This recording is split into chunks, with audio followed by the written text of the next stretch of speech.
Hey everybody, it's me, Chris Herman, here for another episode of On Deck. Today my guest is Lucas Doytier. Lucas is a local musician and music promoter here in Fort Lauderdale. And I met Lucas probably a couple months ago, and we've been working on a couple projects together. Lucas is a really bright young guy. He's super creative when it comes to music and performance. We get into that in depth in the episode, and he's also very passionate about creating a music scene here in Fort Lauderdale, one that fosters and helps musicians who want to perform and grow. So we cover a lot of that topic area and so much more in this episode. So I'm certain you're going to love it. So without further ado, here it is, Mr. Lucas Doytier.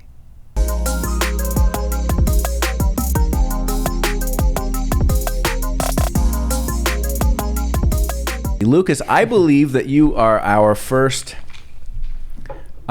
sibling guest. Yeah. In the sense that your brother Maxence was a guest, about a couple months ago. Mm-hmm. And as a result of him being on the podcast, he came in that day and he's like, "Oh my God, man, you gotta get my brother in here. He's a rock star. He'll love this place, And he was so super jazzed about you coming in here. So yeah. We went. I went to that white party, and you were doing sound, and we got to know each other and speak a little bit, and then subsequently we've had some conversations about putting together a mixer event here at the agency, which I'm really looking forward to. We kicked the can down the street a little bit because we're a little short on time, a little stacked up on work right now. But that being said, let's wrap around to you because we're just getting to know each other. But Lucas, one of the things that you are currently doing in the community, the creative community here in Fort Lauderdale, is helping to promote musical acts, hosting open mic nights, et cetera, et cetera. So why don't we use that as a introduction to you and allow you to share with me and us? Yeah. Thank you. What you got going on, man? So, so many things actually. And, really to start, I guess, with my musical background, I've been playing guitar since I was 6 years old. I'm 24 now, so like 18 years. Okay. So that's kind of my route. I started going to a school in the Pines area and like the Davie area. It's called ASM Music Schools. So I went there and I took lessons every week. And I went there for like 13 years. And there I had the sort of foundation for everything that I do now. So there was one point that I went into theater as well, where I started to learn more about improvisation and acting skills, as well as lighting and sound design. I really started to learn all aspects of the technical world and being on stage. But I've always really loved to be on stage. I started performing at cafes and bars when I was 12. Our parents have been super supportive of my brother and I for the arts. My dad actually used to be a DJ, so he has that musical ear. I definitely got my music from him. My mom, not so much. She actually, she can't really sing, but she was an educator, if I remember correctly, right? Yeah, so she actually now is an art facilitator for the Broward County Public Schools. Okay. So that means basically she oversees all the art teachers in Broward County, and she makes sure that they're teaching well, or that if they need any help or any supplies or stuff like that, she oversees all of the arts. And they use her own lesson plans that she used while teaching, and they uploaded them into like the database, and they use those as lesson plans for teachers to, if they need some sort of curriculum, projects for the kids, kind of a thing. So my mom really has been a part of the public school system for a long time.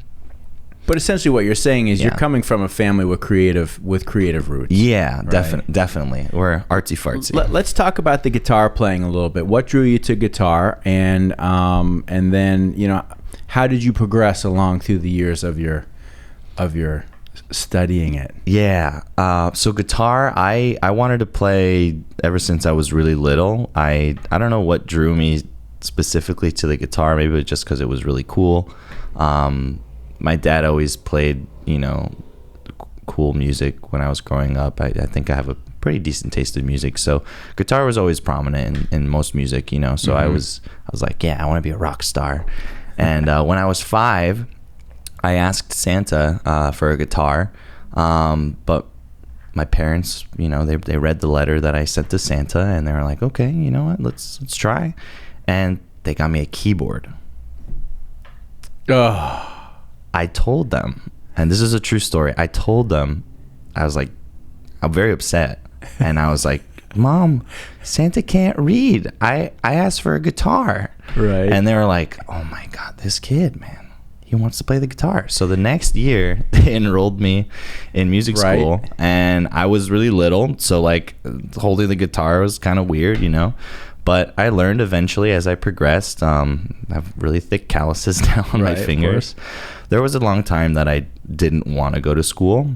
When I was in my teenage years, I was kind of a little more rebellious. I didn't want to listen to my teacher. I didn't want to, you know, practice like the scales and stuff like that.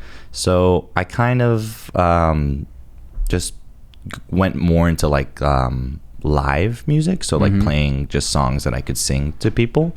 A lot of that was like the Beatles and John Mayer and stuff like that. Those are kind of a lot of songs that inspired me. Hang on a second. I want to back up though. Yeah. What did your parents at some point in time ever explain to you why they so clearly read your request for a guitar and got you a keyboard? Like, was there what they think? I don't think so. It was a more appropriate instrument for you to begin on? I think so. I think that's what it was. Right. Did you play it? No. I didn't touch it.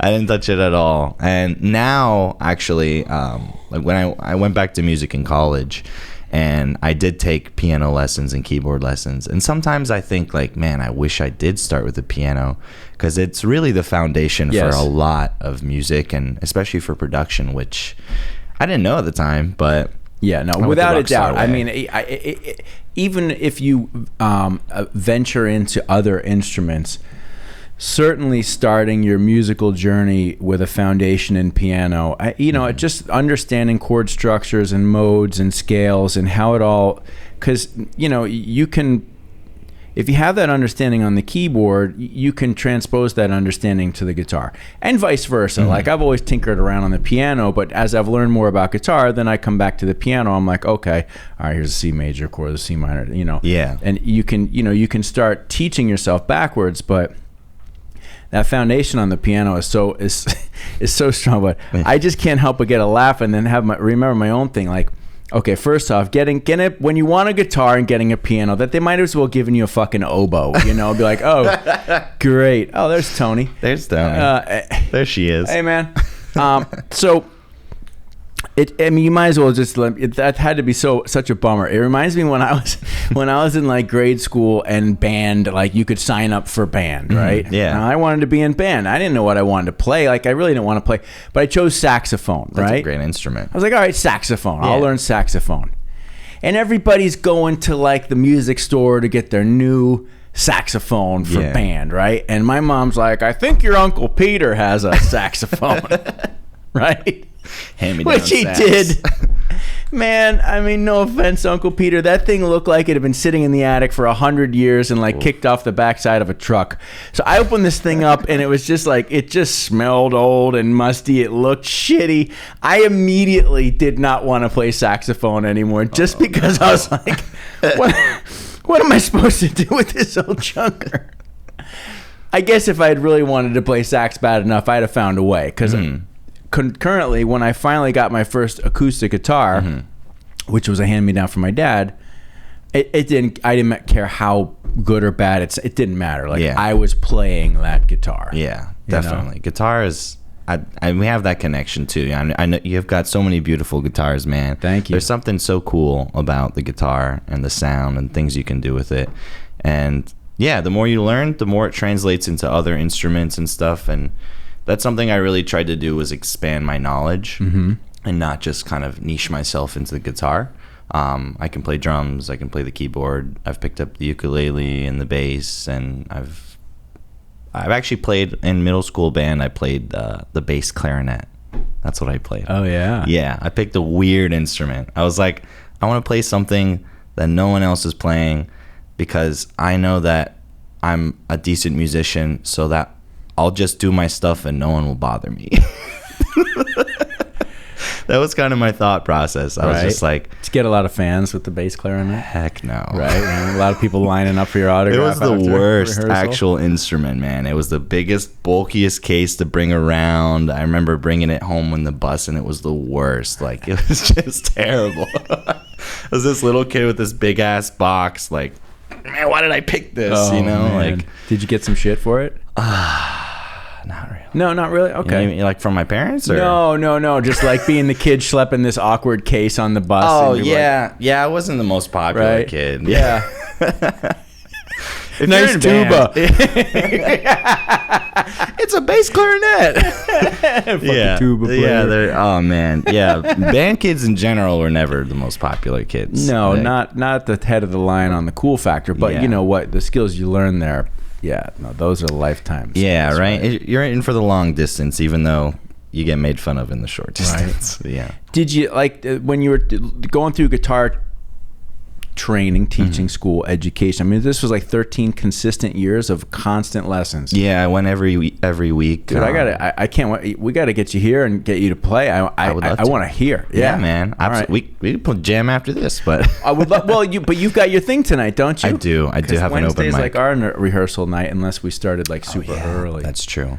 Every Wednesday though, yeah, we're at Tarpon River Brewery. Okay. So that's an open mic that we do. Mm-hmm. But kind of going back to music. What and did stuff. you learn along the way with guitar? So I learned to read music. So I can read treble clef. I can't really. I know how to read bass clef, but it's a lot harder for me because when you play the guitar, you read treble clef. You don't read bass clef. Right. So that's one thing. Like I wish I learned piano because then I could read the whole grand staff. But so I learned that. I also they had like mini theatrical productions, so I started doing a little bit of that. There was a band, like a couple bands that were there, so I like learned old Metallica songs and stuff like that. They had this thing called Festival every year, so you would learn like a solo piece, a duet piece, and like a third one of your choice, and then you would go against other schools in the area, and then you'd get first place, second place, whatever, all that stuff. So every year I would do a little more and get a little better, and I've gotten a couple first places and a couple second places, and so So you learned to play many styles of music. I would imagine you learned the blues, you learned some jazz, you learned some rhythm and blues and everything, right? Yeah, pretty much everything. I like most music, right? Even sometimes country stuff. I know most people are like, I don't like country. I like some country. Right? I like some good. Yeah. I don't like poppy country too much. Okay. Luke Bryan and stuff like that. I don't know who is what. Like and this is my ignorance about the genre, is that most of the popular musicians, they kind of blend for me, so but if you put on like Johnny Cash or Merle Haggard or stuff like that, then I'm like, okay, this sounds like country music to me and I dig it. But I got hooked on and I'm done with it, but I was watching the the Yellowstone series of television shows, and there's a lot of country music on that background, and a lot of it was, in fact, almost all of it was really good. And it was from like really weird, sort of obscure stuff to popular stuff. And every bit of it I liked, perhaps because it fit the environment. But I was like, no, this is some damn good country music. Yeah, there's some good stuff. And actually, I grew up in Davie, so we got country out there. Oh, I would live out. I would live out there in a second. Like Davie or Southwest Ranches, where you can actually have some land and people are out riding their horses around. Yeah, I actually worked at a Starbucks when I was younger, and there was someone who came through the drive-thru on a horse. It was pretty cool. It's pretty cool. Very That's random. Awesome. Yeah, you would never expect in South Florida someone's just. So, safe to say you've recorded some of your own music at this point in time, right? Yeah, I actually was just checking on a little thing that I work on. I use Logic Pro, so I started learning that in college. I actually started college going towards a theater major. I did theater during high school as well. I kind of fell out of music for a little bit, and I went more into that world. And I went to Nova Southeastern University, which is a great school for some things, but it's not really for the arts. I was the lead when I got there, and it was a small department. and there were, I don't know, for me, like, the students, we felt like we weren't heard. You know, we were like, we wanted to do certain things, and the faculty, you know, they have their curriculum. Right. So, they're parading you through a series of events there. Yeah, pretty much. So I kind of like fell out of it, especially like I got to the point where, you know, I was the lead. So, you know, the show's like, you know, about you, but it's a lot of work, man. It's so much work. You have all these lines and, you know, and the staging and stuff. And, the thing about acting too that's really hard, I commend every single actor. It's a really hard thing to do. You can't change any of the words. And personally, I am the kind of person that, you know, I did not memorize things 100%. So I would say words that were like synonyms of words that were in the text. Yeah, and I get yelled at for that. Well, yeah, you're improvising a little bit. A little bit, but it's the same gist, you know. And you can't do that. No, you can't. It's like you have to copyright. Say the right words. Yeah. Play the exact notes. Yeah. So I didn't fly with that too well. And I also found another passion within theater too, which was actually pit orchestra. So playing music for a theater production, and I have done that before for local theater companies. It was called Measure for Measure Theater was the production company, and I played guitar for their shows. And there's less rehearsal time. You sit down the whole time, you play music that you enjoy, and you get paid more than the actors. And for me, that's a win, man. Right. Like, yeah. So it didn't make any sense at that point for me to be an actor, because there's honestly an overabundance of people who want to be actors, and there's less people who can read music and can kind of go along that path. So right. Personally, I found a lot of joy in that, because I still, you know, was enjoying the theater experience, but I don't know, man, like it just made more sense. When you're playing in the pit orchestra, what instrument are you playing? So I'll be playing guitar, okay. But I'll be playing acoustic and electric. They make books specifically for both. So like there'll be an acoustic guitar like score. And there's usually like 2 parts, depending on how many people and stuff. But it was usually kind of smaller budget. So I'll be playing like my electric and my acoustic and maybe a third instrument. Right. I did it in high school once, and that's where I started to learn the ukulele. We did Shrek the Musical, and I had to learn ukulele for one of the songs. So yeah, just like how anything. Cool, man. I've done a violin one too, but I was playing the violin notes on my guitar, so it wasn't really violin, but kind of. What kind of guitars are you bringing to this gig? Like, what do you? I've got my Fender Stratocaster. I can't remember the name of the actual model that it is, but it has an electric pickup on it, and so you can use that to synthesize like different sounding guitars.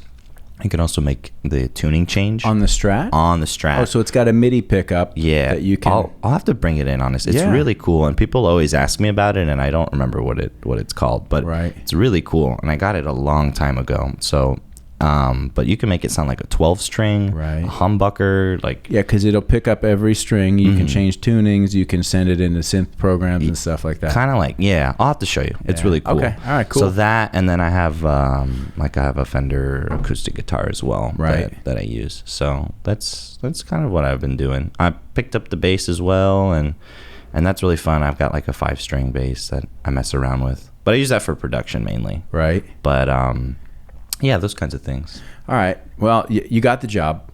That you didn't. Thank you. That I'm not offering, that you didn't realize that you're applying for, but there's a zillion things around here that you could easily segue into. I'm ready. Right? Like we just I got a lot of free time.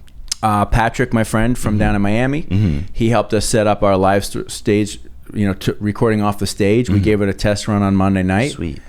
It works. So we send the drums via MIDI, and then we've got 8 channels coming off the stage that go through a splitter into, a Focusrite, into UAE, into Logic. And it worked. Sweet. It worked. So we're going to be doing some more of that. Unfortunately, he's only available on Monday and Tuesday nights to come up from Miami. And we rehearse on Wednesdays, and you got Tuesdays. You got Tuesdays. I've got Tuesdays open. Oh, man, we got to figure something out, because I want to do a test run, because remember we were talking about this this record a video, like a professional video thing. Yeah, we're gonna do that, within the next few weeks. It's just, I just don't know when the day is when we can do it.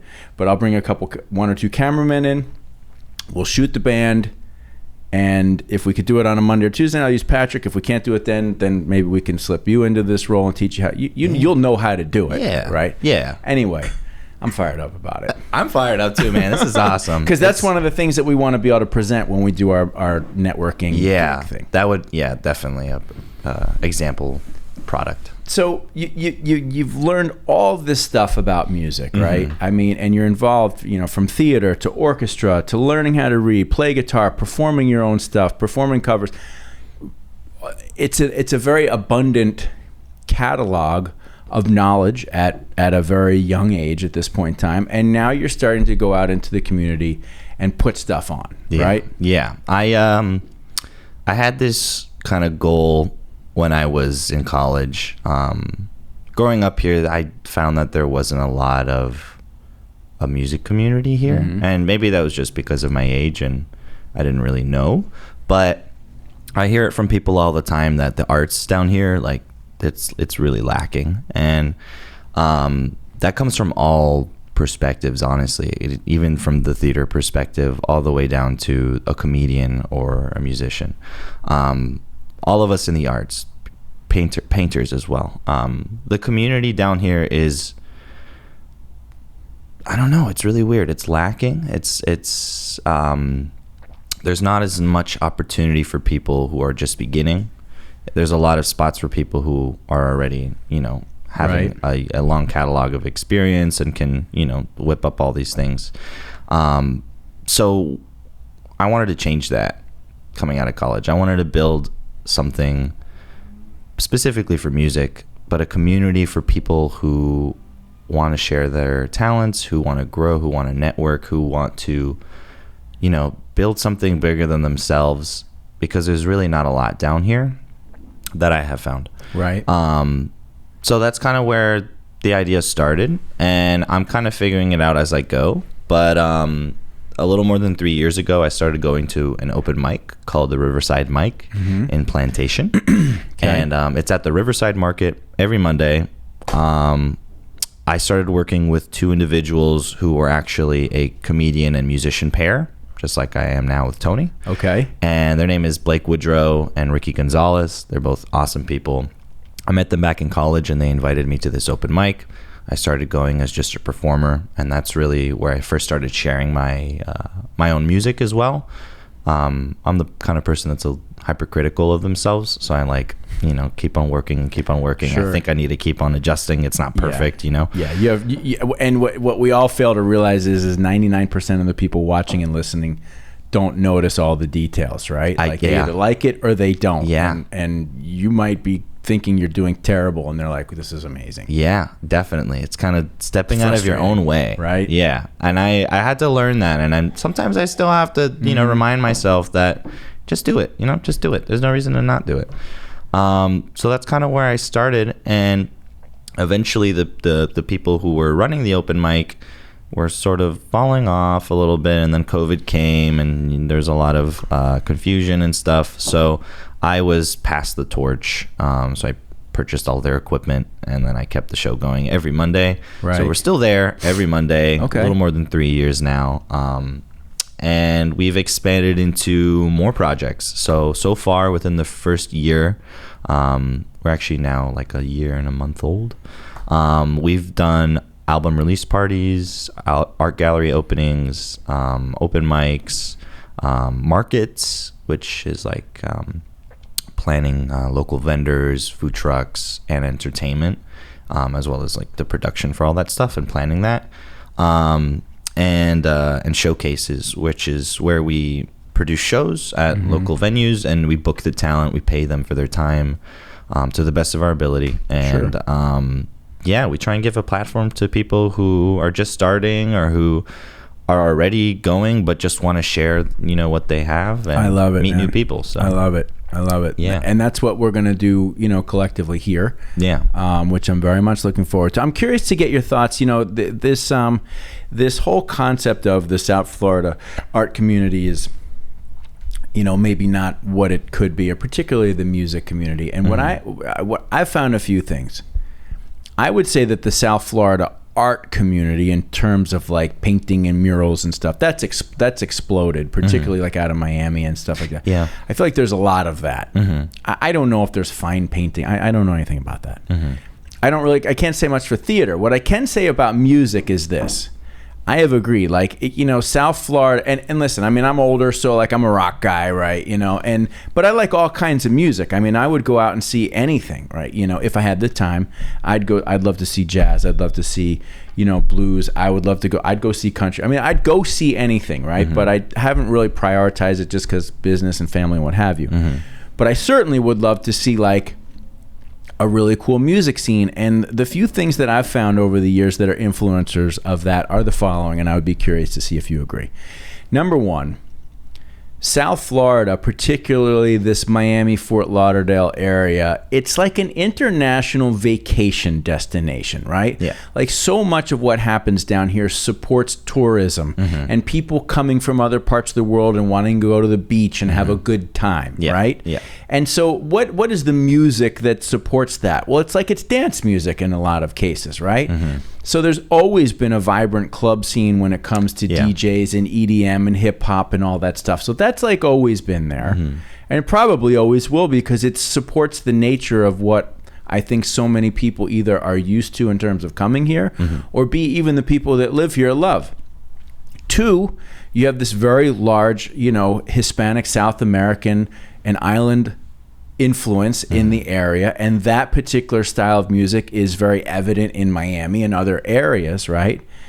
And then three, but that's not like young up and coming band music, right? Yeah. Like that seems like more like mature players getting together, and if there's a band playing on Calle, it's probably men and women in their 40s, 50s, and 60s who are really good players. Been doing it for a long time. Right. Have that experience. Exactly. It's not the kids, right?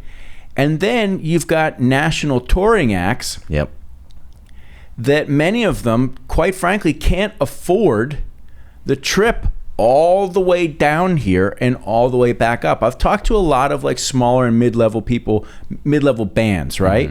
And you'll see a lot of bands, they hit Atlanta, they might hit Jacksonville, Tallahassee. Yeah. But if you want to play Miami, that's a 4.5 to 5 hour commitment each way for one gig, right? Yeah. And if you're not running on a big budget, that can be a loser, right? Like that's a financial loser to you can swing through Jacksonville and onto Tallahassee, so you can go boom, boom, boom, boom.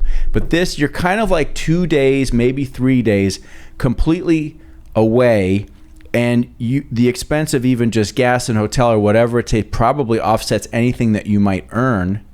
And so a lot of bands forego this marketplace either on the smaller scale because they can't afford it, or on the larger scale because there isn't like this rock mentality in South Florida. Yeah, honestly, that makes a lot of sense. I didn't necessarily think of that, but definitely your first point about this is a place where people come to party. That's really what I felt when I was a kid. There's nothing or little to nothing for kids to enjoy. I used to go to like Treetops Park and stuff for like enjoyment, and I enjoyed my music school. But everything here is tailored for people to go out and party and drink and experience the beautiful beach. Right. It's not really geared towards music and live music more than the DJs and stuff, which is a great talent and takes a lot of skill. 100%. But nothing against any type of DJ oriented music. No, but live music, there's something different about it, and that's what I found that was lacking. I'd see people at restaurants, playing, but those people have a ton of experience and they've been going around forever, and that's all they do is play live music at restaurants, and right, they play 5-6 days a week, and that's how they make their money.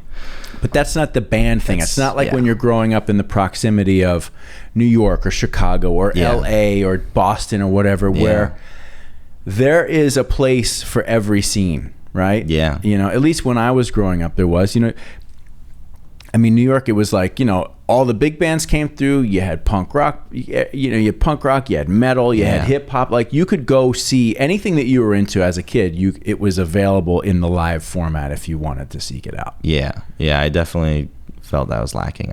That's a mecca for sure. New York and Chicago and California and those kinds of places where the scene is really popping. It's not, little to few people are like, go to South Florida, man. They've got the scene. So how do we influence that in a positive direction here? What do you like? Let's talk about what you're doing, right? Like, yeah. How do you make a difference with that? Are there bands and musicians down here that want to play and want to get out and do stuff? Yeah, there's a ton of them. There's probably now more than ever because there's so many people that are moving here, especially during what's been happening the last couple of years. Florida's been really the tried and true champion of freedom, being able to live freely and do what you want. We had like maybe 3 months of a closure, and then I started doing open mics again, and I just made sure everyone had their mask on. We sanitized the microphone in between each performance. No one got sick, and it's those moments where people feel like, I'm not good enough to share something, or I don't know where to go. That's the thing that I want to solve. I want those people to feel like they have a voice, they have a place to go, they have a network to fall back on and to grow and to learn from. And it's really about connecting those dots. We're all kind of ships in the middle of this ocean out here. We don't really have any guidance. Right. I'd like to try and help guide that. There's a lot of people who should have a platform. I've met amazing musicians who have no followers. They don't know how to market themselves. They don't know how to, do these things now that are, on TikTok and reels and stuff on Instagram. They don't know about peak posting hours during the day. They don't know about hashtags. So those are the kinds of things that I like to try and help people out with too. It's about, I think, sharing that education, sharing that knowledge, sharing the wealth of information out there, because knowledge is power, I think. That's why I like to learn a lot as well. You referenced something interesting, and it's there may not be the venues for people to play, but there are a lot of people out there that have talent and or ability or desire that need a little bit of encouragement or coaxing to get over that like fear of performing, right? Yeah. I mean, listen, I mean, core rock songs, you put me on stage, drum and guitar loud, I'm good, right? Like, I start getting into crazy lead territory, I started getting a little uncomfortable, and singing and or playing, particularly by myself, has been something that I've always wanted to do, but it's nerve-wracking, right? Until you kind of start doing it and get over the fear of doing it. And I would argue that most people, if they have that internal sense of like, man, I would really like to do this, right? And they do it by themselves quietly, right? They have the ability to do it. They may not be good at it yet. Yeah. And not everybody, some people are just going to suck, right? That's going to happen. Not everybody, but most people that have spent some time playing and singing or doing their thing, who are kind of nervous about actually doing it in front of other people, once they get through that, if they can be encouraged to do it a number of times and they start to get comfortable, then they start to listen to themselves and learn from their mistakes and get better, they'll be solid performers, right? Yeah, and they'll absolutely. be thankful that they did it. But I would be willing to bet a lot of people don't ever do it because they're just like, they don't know where to, or they're scared, or they just need a little push. Exactly. Yeah, I've pushed a lot of people to go up on the stage just to do it, and even if it's just one song, even if it's just a cappella, whatever, we've had so many first timers that have told me, thank you for pushing me, or this is so amazing, I feel so comfortable at this venue, at this place. And it really goes back to the community that we're building. We want to have a community of people who are like-minded and who want to help each other grow. And and that's really what we've been building. And it's really amazing that there are so many people out there that are just coming in from nowhere, it seems like, or from other states, and they want to perform and they want to get better and they want to grow, and it's really cool to be a part of that. So I'm just trying to keep building, going on to bigger things, and keeping that community, that sense of community with everything that we do. So it's so important. And again, it's I'm really happy and glad to have met you, right? And B, to be able to work on something, to put something like that together here, and not for it to be here all the time, but like to be able to provide an environment where we can get these like-minded people together and show them that, you know, that they can have a place to perform and that we can create a bit of a community here with it. It's something that I'm very excited about doing. You know, for me, it's always the juggle. Like, I have a day job, I have a business, an agency, and that's number one, right? You know, so this stuff needs to come along and grow organically on the side. But I mean, you know, there's a lot of people, some even working within my company, you know, that are excited about making a pathway on some of this stuff too. So I'm excited about it. And we've made the investment here to be able to do it. And I got to tell you, the first time I'm most excited, we just got to figure out a time when you can come and play, you know, even if you come and I'll just run the board. And if you just, you know, sure. I'd love to hear you play. Thank you. Yeah. I'd love to play for you, man. It's really fun, you know, and I want to hear your stuff too. I'm excited for your band to go up, bro. That's going to be killer. It's fun. That's going to be killer. We have a good time, you know. That's what it's about. And that is exactly what it's all about. Yeah. You know, we've been at it for about a year. We got a long way to go in terms of brushing stuff up. A lot of rehearsal. You know, we do it once a week.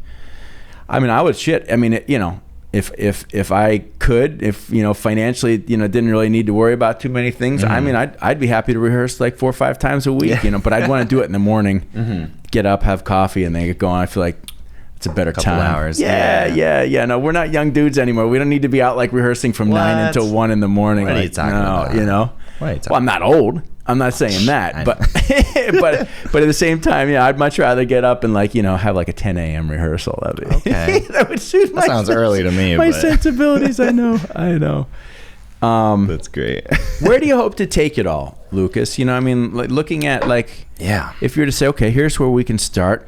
If you look 5 years, 10 years down the road for what you're doing, you know, what's the big vision? So I think the big vision is a booking agency that throws like a festival once a year, and then having maybe some sort of monthly recurring thing that's like, maybe it's kind of like this, a mixer or a private show or something like that. I really kind of loved not only meeting people, but being able to provide them opportunities with real gigs. Not that my shows are not real gigs, but we don't make a lot of money doing what we do. So we provide what we can, but when I can get a gig for a musician that pays them a couple $100 and, you know, I can make them really happy and make myself happy because I get a little cut from it. Right. It's not a lot of work. But okay, I'm curious because I have no idea what the landscape is. There's a couple hundred, like if a singer-songwriter came in and performed and they got paid a couple $100 for the night, would they be that would be like, okay, that was a good night? Yeah, definitely. Okay. I'd say like the standard is like at least $75 an hour. Okay. So at least personally, that's what I would like base would want, because I mean, I've been playing for a long time, so I can play up to 4 hours of music, and I could play longer if you really needed to, but that's a lot. That's a lot of time, and people don't really maybe realize how much that is of songs and stuff. It's a lot. And people who gig every week and they play for 3-4 hours every week, it's a lot. It's really straining. So at least $75 to $100 an hour is kind of to be expected. Okay. So for our things, for our services, it really also depends on if we have to provide the equipment. Because if we have to provide the sound, then, you know, we get a little bit bigger of a cut. But a lot of musicians who do it often have their own sound system. So that's like it's usually a positive thing for them. But that kind of piggies back on like the idea of most places are not ready for live music. The fact that a live musician has to have their own sound equipment is necessary, I think. Sure. Because if anything goes wrong, you know, you should have your stuff to fall back on. But a lot of places are like, yeah, here you go. Like, here's the space. Have fun. And you kind of have to, you know. It's tough work. I mean, you know, but it's like, listen, it's in some ways it's like anything. Every career, you know, that anybody wants to be successful at, there is an element of just going through this shit and grunting it out and grinding it out in those early stages. And as a musician, it's load in and load out, you know, and sometimes it's just bringing your amp and your guitar. Sometimes it's like bringing a whole sound system. Yep. I mean, I still remember, you know, in college with my band, you know, I mean, shit, loading up our singer's station wagon and filling his wagon up with all of our shit and driving 4 hours and, you know, getting somewhere and loading everything and set up. There was nothing better. Like at that time, there was nothing better than the excitement of like, we got a fucking gig. We're going to Steamboat Springs, Colorado, right? And we're playing it who knows where, and we're going to fucking kill it. I enjoy production, you know. I think it's fun to do, but that's also something that separates the people who are just starting with the people who have been doing it. You know, you've got to put that investment of a couple thousand to really have everything that you need. So we provide that for all of our venues and open mics and showcases and stuff like that. I'm lucky enough to have taken care of my equipment long enough that I've been using it for so long. But now we're getting to the point where we're starting to do bigger events and I need more speakers and stuff. So I have a van now. So I bought a van. I think I saw when I met you here the first time. Yeah, you rolled up in something. Yeah, I used to have a Corolla, man. No, that's not going to work. I fit 3 monitors and all my gear in that Corolla. Oh, I believe you. Yeah. Right, in the back seat. And I mean, like everywhere you could stuff it. I had no back seat anymore. Right. It was all the equipment. So, I had to make that upgrade. And that's because I really want to start going towards bigger things for sure. So I'm putting it out there, but I think by the end of the next year, we could start that festival. I think, honestly, if I really wanted to, I could do it this year, but I would rather not because I know it takes a lot of. Do you need a 90s rock and alternative band to play this festival? You're already booked, bro. Fuck yeah, baby. You're already booked, man. You're already booked. I forgot to tell you, but you're already booked. Right. Yeah, we'll get you our logo. Hell yeah. Which we don't have. Yeah. Hey, I can make you one if you need. No, that's what we do. I'm just kidding. I'm just kidding. Yeah, I'll tell Aaron. No, you know, I got some kid out there. He's going to do our logo. Yeah. She might be thrilled by that. Who knows? Yeah. Well, Lucas, man, you know, it's really good to get to know you a little bit more and understand what your vision is. And I think that, you know, I think it's an important one. Number one, I'm really impressed with your overall level of skill and training, your diversity of abilities in the world of music and performance. That's going to go a long way for you. Thank you. But not everybody has that combined with a vision and a sense of business of like, okay, here's what we can actually do with this, right? And, you know, and I was discussing this with your brother, like this South Florida arts community, as this world continues to grow, it needs people like you to help create opportunities, you know, for up and coming artists and musicians to have a place where they can express their creative abilities, whether it's for a year or two and it's just a passing thing, or for people who really are trying to apply, you know, this skill set for the rest of your life. You know, it's like music is a beautiful and it's a powerful thing, and it's not for everybody to commit to long term. But for those that do, you know, there needs to be a place where you can work your craft, and there needs to be a community that supports it. You got to have a scene, right? You know, where you can develop relationships and watch each other and learn from each other. And so you contributing to that is really cool, and anything that I can do to be helpful to you. Thank you, Chris. I appreciate that, man. You got it, man. There's a lot I still have to learn, but I think I'm going the right way for right now. I think so too. Lucas, let everybody know. Let everybody know how they can find you, about your company, if you know about any of your events. Now it's plug time, baby. So go for it. So you can find us online. Mainly Instagram is where I post the most, but I'm getting better at the TikToks and the Facebooks and all that stuff. But you can find us at InterCoastal Entertainment. That is INTRA, InterCoastal Entertainment. Intracoastal. Yeah, okay. I found out that it wasn't intercoastal. It's the intra. It's intracoastal. That's actually how it's spelled. Interesting. It's like kind of slang to do it intercoastal, but people still spell it intercoastal. I don't know. But it's intracoastal. Okay. Technically. So yeah, InterCoastal Entertainment. You can go on our website, intercoastalentertainment.com, or follow me on my Instagram at Lucas Doytier, Doytier. Super French. That's French. Sorry, not sorry. And yeah, man, we are at the Riverside Market and Plantation every Monday.